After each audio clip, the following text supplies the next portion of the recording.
ఎర్ర సముద్రంలో ప్రయాణిస్తున్న వాణిజ్య నౌకలపై దాడులకు తెగబడుతున్న ఇరాన్ మద్దతుదారులైన హూతీ తిరుగుబాటుదారులే లక్ష్యంగా సౌదీ విరుచుకుపడింది.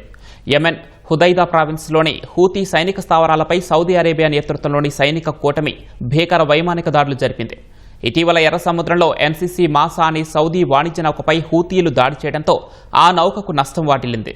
అలాగే సౌదీ అరేబియాపై సముద్ర దిగ్బంధనం విధిస్తున్నట్లు హూతీలు ప్రకటించడంతో ఆగ్రహం వ్యక్తం చేసిన సౌదీ కూటమి ఈ దాడులకు దిగింది.